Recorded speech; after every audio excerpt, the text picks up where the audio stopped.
ಬೆಂಗಳೂರಿನಲ್ಲಿ ಆಟೋ ಗ್ಯಾಸ್ಗಾಗಿ ಹಾಹಾಕಾರ ಮುಂದುವರೆದಿದೆ. ಮಧ್ಯರಾತ್ರಿಯಿಂದ ಕಾದರೂ ಎಲ್ಪಿಜಿ ಗ್ಯಾಸ್ ಸಿಗ್ತಿಲ್ಲ. ಇದರಿಂದ ರೋಸಿ ಹೋದ ಆಟೋ ಚಾಲಕರು ಹೆಬ್ಬಾಳ ಸಂಜಯನಗರದಲ್ಲಿರುವ ಸಚಿವ ಕೆಎಚ್ ಮುನಿಯಪ್ಪ ಮನೆಗೆ ಮುತ್ತಿಗೆ ಹಾಕಲು ಯತ್ನಿಸಿದರು. ಆದರೆ ಚಾಲಕರ ಮನವೊಲಿಸಿದ ಸಚಿವ ಕೆಎಚ್ ಮುನಿಯಪ್ಪ ಎಲ್ಪಿಜಿ ಗ್ಯಾಸ್ ಕೊಡಿಸಲು ಪ್ರಯತ್ನ ಮಾಡ್ತಿದ್ದೇನೆ, ಆಟೋ ಚಾಲಕರಿಗೆ ಆದ್ಯತೆ ಕೊಡುವಂತೆ ಸೂಚಿಸಿದ್ದೇನೆ, ಏಪ್ರಿಲ್ 10ರಂದು ಸಭೆ ಮಾಡಿ ಪರಿಹಾರ ನೀಡುತ್ತೇವೆ ಅಂತ ಭರವಸೆ ನೀಡಿದ್ದಾರೆ.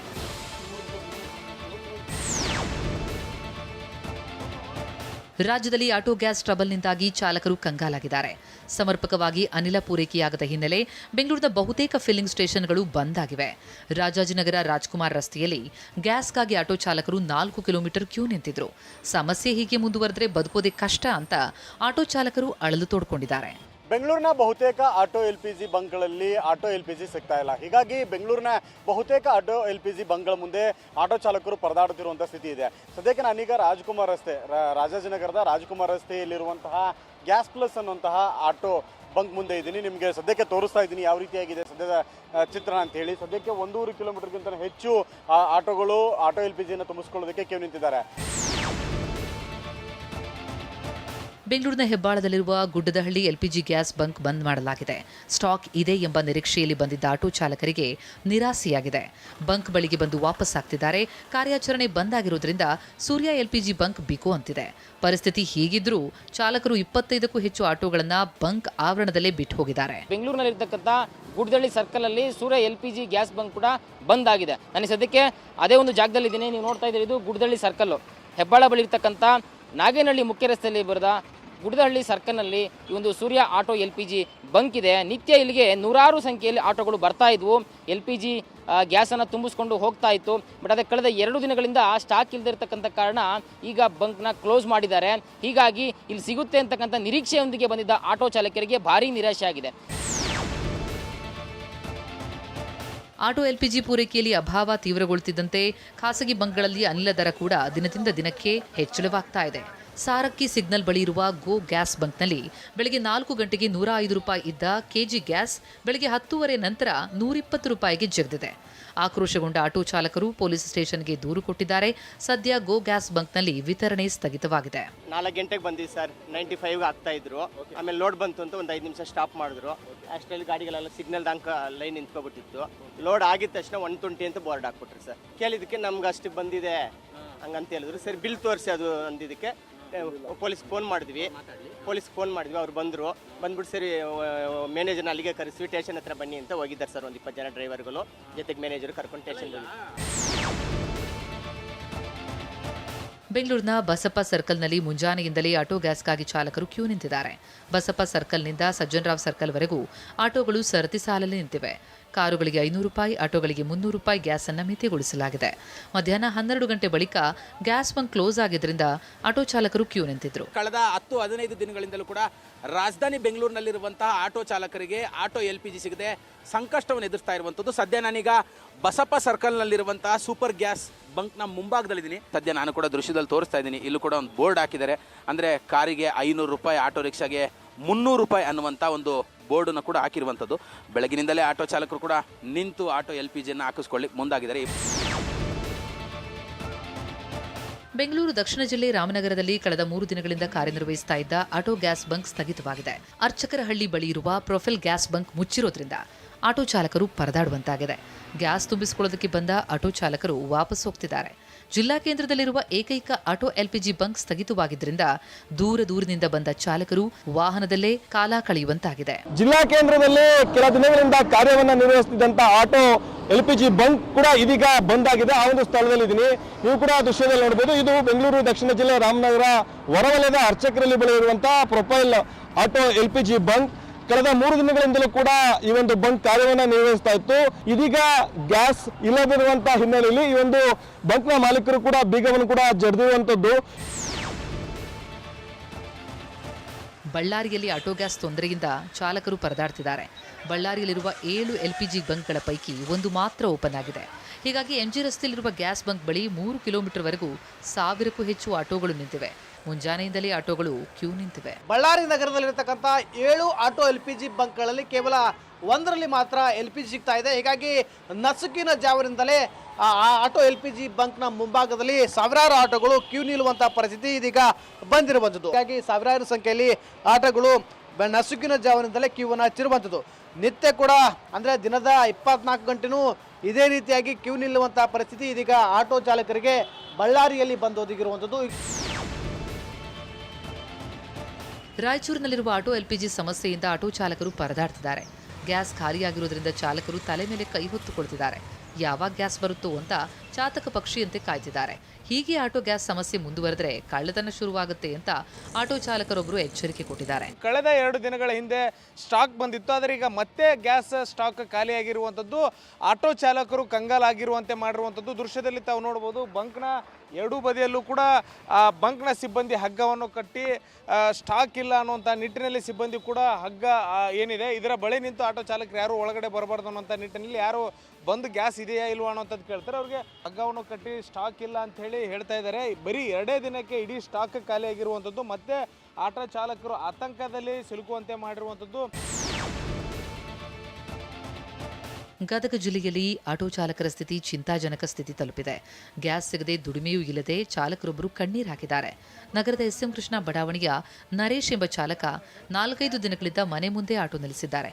LPG ದರ ಹೆಚ್ಚಳ, ಪ್ರಯಾಣಿಕರು ಹೆಚ್ಚಿನ ಹಣ ಕೊಡ್ತಿಲ್ಲ, ವರ್ಕೌಟ್ ಆಗದೆ ಆಟೋ ಓಡಿಸುವುದನ್ನೇ ನಿಲ್ಲಿಸಿದ್ದೇನೆ, ವಿಷವನ್ನ ಫ್ರೀಯಾಗಿ ಕೊಟ್ಬಿಟ್ರೆ ಸತ್ತು ಹೋಗ್ತೇನೆ ಅಂತ ಕಣ್ಣೀರಿಟ್ಟಿದ್ದಾರೆ. ಬರೀ 20 ರೂಪಾಯಿ ಇಷ್ಟು ಇಟ್ಕೊಂಡು ಹೆಂಗೆ ಗ್ಯಾಸ್ ಹಾಕ್ಸ್ಕೊಳ್ಳಿ ಸರ್, ನಾನು ಹೆಂಗೆ ಗ್ಯಾಸ್ ಹಾಕ್ಸ್ಕೋಬೇಕು? ಗ್ಯಾಸ್ ಹಾಕ್ಸ್ಕೊಳ್ಳೋಕ್ಕೂ ರೊಕ್ಕ ಇಲ್ಲ. ನಾವು ಯಾರಿಗೆ ಹೇಳ್ಕೊಳ್ಳೋದು ನಮ್ಮ ಕಷ್ಟನೇ? ಇದೇ ಥರ ಆತಂದ್ರೆ ಕೇಂದ್ರ ಸರ್ಕಾರದವ್ರು ರಾಜ್ಯ ಸರ್ಕಾರದವ್ರಿಗೆ ಹೇಳೋದು ಒಂದ ಮನವಿ ನಂದೆ, ನಮಗೆ ಒಂದು ದೊಡ್ಡ ವಿಷಯ ಕೊಟ್ಬಿಡ್ರಿ ಆಟೋದವ್ರಿಗೆ ಎಲ್ಲರಿಗೂ ಸದ್ದು ಬಿಡ್ತೀವಿ. ಯಾಕಂದ್ರೆ ಎಲ್ಲ ಆಟೋಗಳು ಭಾಳ ಇದಾಗೈತೆ. ಹಾಸನದಲ್ಲಿ ಗೃಹ ಬಳಕೆ ಸಿಲಿಂಡರ್ ಬುಕ್ ಮಾಡಲು ಗ್ರಾಹಕರು ಮುಗಿಬಿದ್ದಿದ್ದಾರೆ. HS ಪ್ರಕಾಶ್ ರಸ್ತೆಯಲ್ಲಿ ಹಾಸನಾಂಬ ಇಂಡಿಯನ್ ಗ್ಯಾಸ್ ಸರ್ವಿಸ್ ಎದುರು ಅಪಾರ ಪ್ರಮಾಣದಲ್ಲಿ ಜನ ಜಮಾಯಿಸಿದ್ದಾರೆ. ಬೆಳಗಿನಿಂದ ಸರತಿ ಸಾಲಿನಲ್ಲಿ ನಿಂತಿರುವ ಮಹಿಳೆಯರು, ವಯೋವೃದ್ಧರು ಬುಕ್ಕಿಂಗ್ಗಾಗಿ ಕಾಯ್ತಿದ್ದಾರೆ. ಮೊಬೈಲ್ನಲ್ಲಿ ಗ್ಯಾಸ್ ಸಿಲಿಂಡರ್ ಬುಕ್ ಆಗ್ತಿಲ್ಲ, ಸಿಲಿಂಡರ್ ಬುಕ್ ಆದರೂ OTP ಬರ್ತಿಲ್ಲ, ಕೆಲಸ ಕಾರ್ಯ ಬಿಟ್ಟು ದೂರದ ಹಳ್ಳಿಗಳಿಂದ ಬಂದಿದ್ದೇವೆ ಅಂತ ಗ್ರಾಹಕರು ಅಳಲು ತೋಡ್ಕೊಂಡಿದ್ದಾರೆ. ಹಾಸನ ಜಿಲ್ಲೆಯಲ್ಲೂ ಕೂಡ ಈಗ ಮತ್ತೆ ಸಮಸ್ಯೆಯ ತೀವ್ರತೆ ಹೆಚ್ಚಾಗ್ತಿದೆ. ಹಾಸನದ ಏನು HS ಪ್ರಕಾಶ್ ರಸ್ತೆಯಲ್ಲಿರ್ತಕ್ಕಂಥ ಇಂಡಿಯನ್ ಗ್ಯಾಸ್ ಸಮೀಪ ನೂರಾರು ಸಂಖ್ಯೆಯಲ್ಲಿ ಜನರು ಜಮಾಯಿಸಿದ್ದಾರೆ, ನೋಡ್ತಾ ಇದ್ದೀವಿ. ಇವತ್ತು ಬೆಳಗ್ಗೆಯಿಂದನೇ ಸಾಕಷ್ಟು ಜನರು ಇಲ್ಲಿ ಜಮಾಯಿಸಿದ್ದಾರೆ. ಇವರೆಲ್ಲರ ಬೇಡಿಕೆ, ಇವರೆಲ್ಲರೂ ಬಂದಿರತಕ್ಕಂಥ ನಿರೀಕ್ಷೆ ಒಂದೇ, ಸಿಲಿಂಡರ್ ಸಿಗಬೇಕು ಅಂತೇಳಿ. ಕೆಲವರಿಗೆ 2 ತಿಂಗಳಿಂದ ಸಿಕ್ಕಿಲ್ಲ, ಕೆಲವರಿಗೆ 1 ತಿಂಗಳಿಂದ ಸಿಕ್ಕಿಲ್ಲ. ನೋಡ್ತಾ ಇದ್ದೀವಿ ಇವರೆಲ್ಲರೂ ಗ್ರಾಮೀಣ ಭಾಗದಿಂದ ಬಂದಿರತಕ್ಕಂಥ ಮಹಿಳೆಯರು. ನೋಡ್ತಾ ಇದ್ದೀವಿ ಕಂಪ್ಲೀಟ್ ಆಗಿ ಒಂದು ಕಚೇರಿಗೆ ಒಂದು ರೀತಿ ಮುತ್ತಿಗೆ ಹಾಕಿದ ರೀತಿಯಲ್ಲಿ ಜನರು ಕಂಪ್ಲೀಟ್ ಆಗಿ ಜಮಾಯಿಸಿದ್ದಾರೆ. ಬೀದರ್ನಲ್ಲಿ ಸ್ವಚ್ಛತಾ ಕಾರ್ಯದ ವೇಳೆ ಏಕಾಏಕಿ ಕುಸಿದು ಬಿದ್ದು CMC ಪೌರ ಕಾರ್ಮಿಕ ಸಾವನ್ನಪ್ಪಿದ್ದಾರೆ. 30 ವರ್ಷದ ಪ್ರಶಾಂತ್ ಕುಸಿದು ಬಿದ್ದು ಸಾವನ್ನಪ್ಪಿದ ದುರ್ದೈವಿ ಪೌರ ಕಾರ್ಮಿಕ. ಬೀದರ್ ನಗರದ ಓಲ್ಡ್ ಸಿಟಿಯಲ್ಲಿ ಸ್ವಚ್ಛತೆ ವೇಳೆ ಘಟನೆ ನಡೆದಿದೆ. ಪೌರ ಕಾರ್ಮಿಕ ಕರ್ತವ್ಯದ ವೇಳೆ ಸಾವನ್ನಪ್ಪಿದ್ದು 50 ಲಕ್ಷ ಪರಿಹಾರಕ್ಕೆ ಕುಟುಂಬಸ್ಥರು ಒತ್ತಾಯ ಮಾಡುತ್ತಿದ್ದಾರೆ.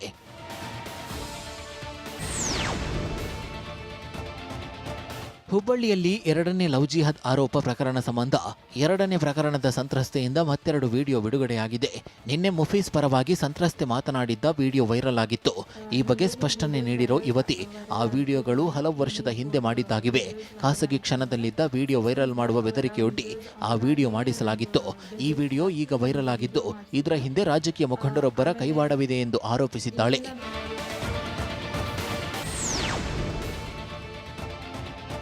ಹುಬ್ಬಳ್ಳಿಯಲ್ಲಿ ಲವ್ ಜಿಹಾದ್ ಆರೋಪ ಪ್ರಕರಣದ ಆರೋಪಿ ಸಮೀರ್ ಮುಲ್ಲಾ ಯುವತಿಯಿಂದ ಸಾಕಷ್ಟು ಹಣ ಪಡೆದಿರುವ ಬಗ್ಗೆ ಸಾಕಷ್ಟು ಫೋಟೋಗಳು ವೈರಲ್ ಆಗಿವೆ. ಸಮೀರ್ ಹಣ ಪಡೆದಿರುವ ಫೋನ್ ಪೇ ಫೋಟೋಗಳು ವೈರಲ್ ಆಗಿದ್ದು, ಸಮೀರ್ 30 ರೂಪಾಯಿನಿಂದ 25,000ದವರೆಗೆ ಹಣ ಹಾಕಿಸಿಕೊಂಡಿದ್ದ.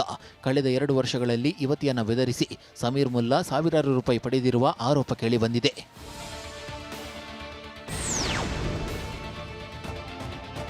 ಬೆಳಗಾವಿಯಲ್ಲಿ ಪ್ರೀತಿ, ಪ್ರೇಮ, ಪ್ರಣಯ ನೆಪದಲ್ಲಿ ಮೋಸ ಮಾಡಿದ ಆರೋಪದ ಮೇಲೆ ಯುವಕನ ವಿರುದ್ಧ ಕೇಸ್ ದಾಖಲಾಗಿದೆ.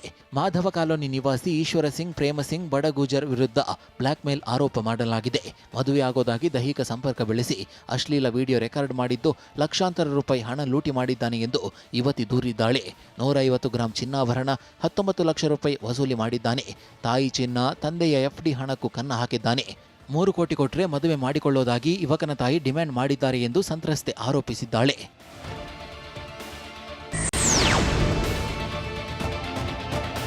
ಹಾಸನ ಜಿಲ್ಲೆ ಸರ್ಕಾರವೇ ಹಕ್ಕುಪತ್ರ ನೀಡಿದ ಜಾಗದಲ್ಲಿ ಮನೆ ಕಟ್ಟಿಕೊಂಡಿದ್ದ ಬಡವರ ಮನೆ ಧ್ವಂಸಗೊಳಿಸಿದ ಆರೋಪ ಕೇಳಿಬಂದಿದೆ.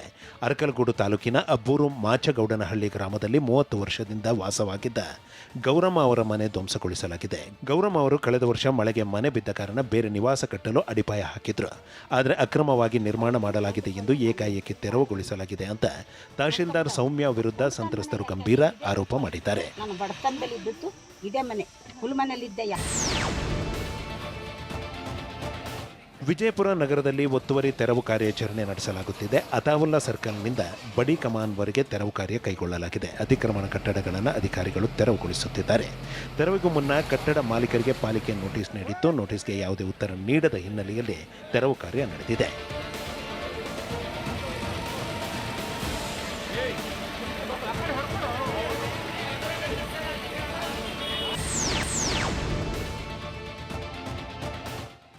ಬೆಂಗಳೂರು ಗ್ರಾಮಾಂತರ ನೆಲಮಂಗಲ ಕಸಬಾ ಹೋಬಳಿ ಹ್ಯಾಡಾಲು ಗ್ರಾಮದ ರೈತನ ಬಾಳೆ ತೋಟಕ್ಕೆ ಬೆಂಕಿ ಹಚ್ಚಲಾಗಿದ್ದು 2 ದಿನಗಳ ನಂತರ 2 ಲಕ್ಷ ಬೆಲೆ ಬಾಳುವ ಪಂಪ್ಸೆಟ್ ಕೇಬಲ್ ಕಳ್ಳತನ ಮಾಡಲಾಗಿದೆ.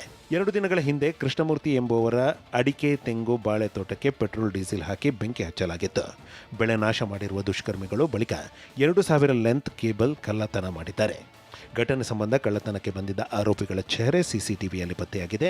ಘಟನೆ ಸಂಬಂಧ ನೆಲಮಂಗಲ ಗ್ರಾಮಾಂತರ ಪೊಲೀಸ್ ಠಾಣೆಯಲ್ಲಿ ದೂರು ದಾಖಲಾಗಿದೆ. ಶಿವಮೊಗ್ಗ ನಗರ ಬೀದಿ ನಾಯಿಗಳ ಹಾವಳಿ ಮಿತಿ ಮೀರಿದೆ. ರಾಜೇಂದ್ರ ನಗರದಲ್ಲಿ ಯುವತಿ ಮೇಲೆ ಹುಚ್ಚು ನಾಯಿ ದಾಳಿ ನಡೆಸಿದೆ. ಬೆಂಗಳೂರಿನಿಂದ ಸಂಬಂಧಿಕರ ಮನೆಗೆ ಬಂದಿದ್ದ ಸ್ವರ್ಣ ಎಂಬುವರಿಗೆ ನಾಯಿ ಕಚ್ಚಿದೆ.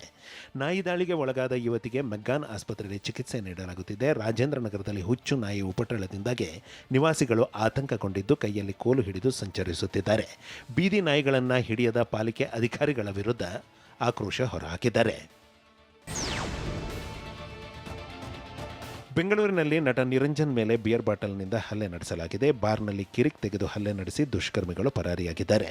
ಮಾರ್ಚ್ 28ರಂದು ನಡೆದಿರುವ ಪ್ರಕರಣ ತಡವಾಗಿ ಬೆಳಕಿಗೆ ಬಂದಿದೆ. ಒಡೆಯ ಚಿತ್ರದಲ್ಲಿ ದರ್ಶನ್ ತಮ್ಮನ ಪಾತ್ರ ವಹಿಸಿದ್ದ ನಿರಂಜನ್ ಕೆಲಸ ನಿಮಿತ್ತ ನಟ ಯಶಸ್ ಸೂರ್ಯ ನಿವಾಸಕ್ಕೆ ತೆರಳಿದ್ದರು. ಕೆಲಸ ಮುಗಿಸಿ ಮಂತ್ರಿ ಅಲಯನ್ಸ್ ಬಳಿಯ ಬಾರ್ಗೆ ಬಂದಿದ್ದ ನಟನ ಮೇಲೆ ಹಲ್ಲೆ ನಡೆದಿದೆ. ಬಾರ್ನಲ್ಲಿ ವ್ಯಕ್ತಿಯೋರ್ವ ನಿರಂಜನ್ ತಳ್ಳಿದ್ದಕ್ಕೆ ಗಲಾಟೆ ಶುರುವಾಗಿತ್ತು. ನೀನು ನಟನಾದರೆ ನನಗೇನು ಎಂದು ಬೈದಿದ್ದ ಅಪರಿಚಿತ ವ್ಯಕ್ತಿ ಬಳಿಕ 4 ಕರೆದುಕೊಂಡು ಬಂದು ಹಲ್ಲೆ ನಡೆಸಿದ್ದಾನೆ. ಘಟನೆ ಸಂಬಂಧ ಸುಬ್ರಹ್ಮಣ್ಯ ನಗರ ಠಾಣೆಯಲ್ಲಿ ಎಫ್ಐಆರ್ ದಾಖಲಾಗಿದೆ.